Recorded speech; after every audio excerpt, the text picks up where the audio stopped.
and I used to go to work with it, and I used to look at my mum and say like, Mum, you won't have to do this one day, you know, like I'm gonna give you everything. And as I started getting older, I just had this crazy desire for money. That's what my life revolved around. I just wanted more, and it probably swallowed me up a little bit, and I chased it that much that I'd do things I didn't want to do. I'd just go from job to job. Oh, that pays more. And then I found a career, if you like, in data analysis. That's what I was before I'd done this, a data analyst, and I knew I hated it. From the very moment I got the job, I always like relate back to people. I remember walking to work on my first day. I had like office shoes on, and I remember just looking down at them thinking, what am I doing here? This isn't me, this. But then as life goes, you start getting pay rises, you start seeing results, and you're like, yeah, I'll just do this, me. But then as I got older, and you start to understand that corporate ladder more, and you start to see adults who, and this doesn't apply to everybody, but people who fell into a job they don't want to do, and you see the effects it has on them mentally. Yeah. I remember it just started to bug me, it started to get me down, and most people know because I speak about it openly, I used to smoke weed every day, like really heavily, and that started to affect on me, and things just started to accumulate really. So between getting up and hating work, coming home to smoke weed to try and just block the day out, and then things that are maybe traumatic from your past start to pop back into your head, and before you know it, you're just battling with all these demons, and things just started spiraling out of control, and I remember just hitting breaking point one day with me, and I was speaking to me mate, and I was like, lad, there's got to be more, you know what I mean, we can't just settle for this. And we started getting back in the gym, started relatively getting back in a bit of shape and stuff, and I started attending the classes in the old gym in Aintree, and we found a love for this really, for fitness, and was like, let's do our PT qualification, and started speaking to Luke and told him, and he just said, well, wait, if you got this far, you must be enjoying the conversation. Make sure to hit the like button and press subscribe to show your support. Back to the app. Maybe if you keep doing what you're doing, maybe there's an opportunity, but don't know. That was it then.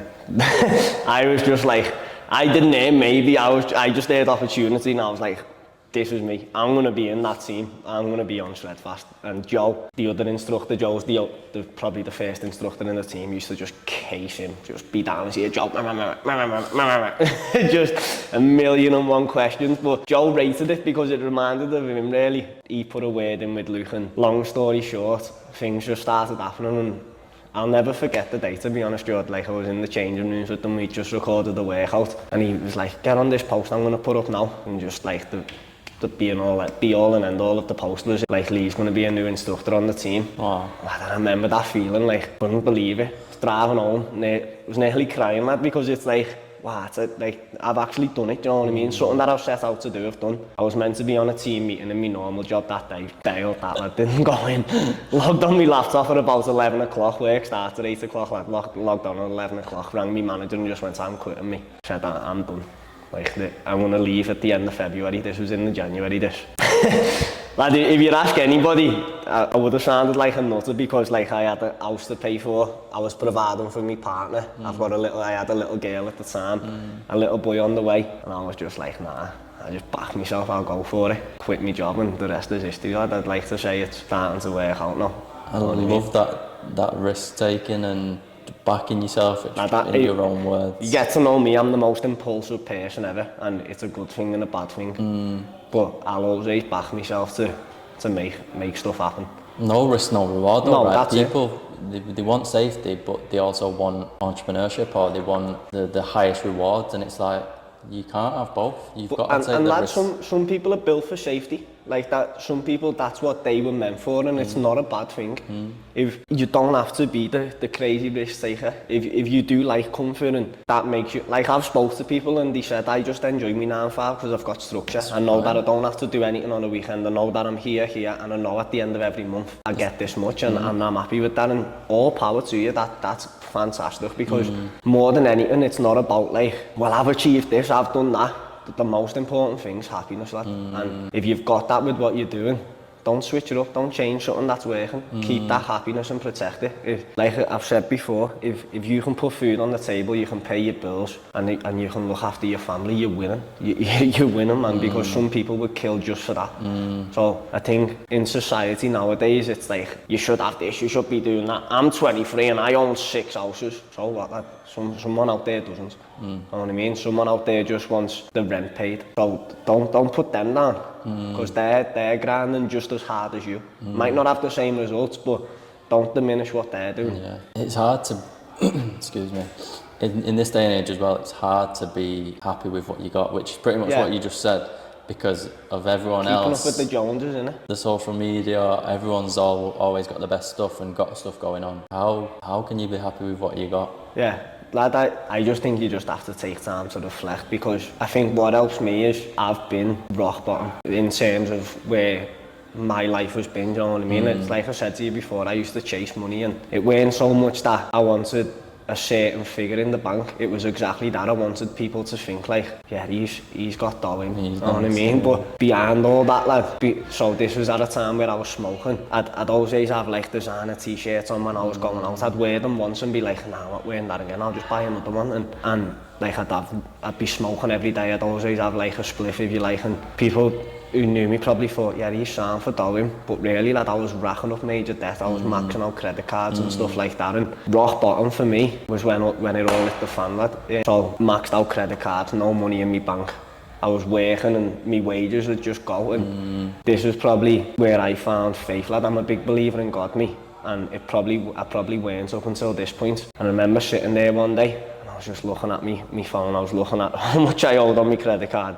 I was opening my bank and I was just seeing I had no dough now. I can laugh about it now because I'm not in that place no more, but I was crying my eyes out at the time. I'd sat in my room sobbing. And that's probably the first time I've considered taking my own life, to be honest. That was proper rock bottom for me. That was like peak mental health issues. And then the first time I ever spoke to God, and I was like, I just need a sign that life will get better here. And 3 weeks later, I found out I was having my little girl, and that was like, that was full 360 for me. That was life changing, and life didn't change in that moment. It's not just like, boom, yeah, Sean, no, all that's gone.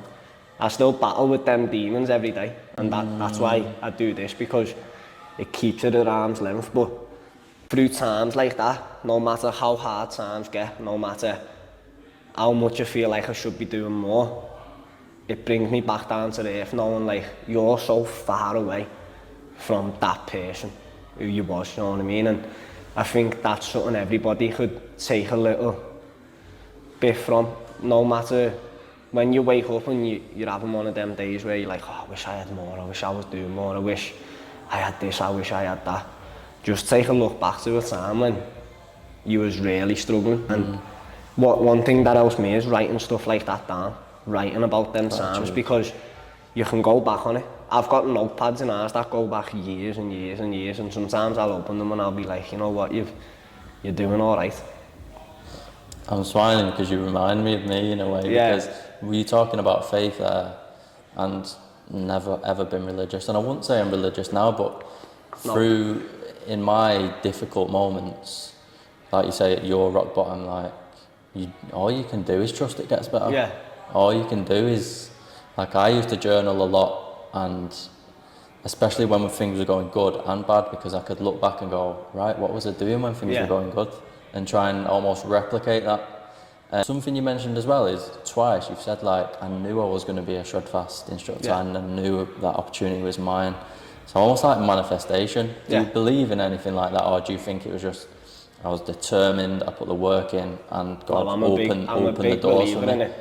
I'm a big believer in it, but I think the fault in it in today's society is people just hear this trigger word, manifestation, and they're like, right, if I just write down that I'm going to be a millionaire, I'm going to be a millionaire. But it doesn't work like that.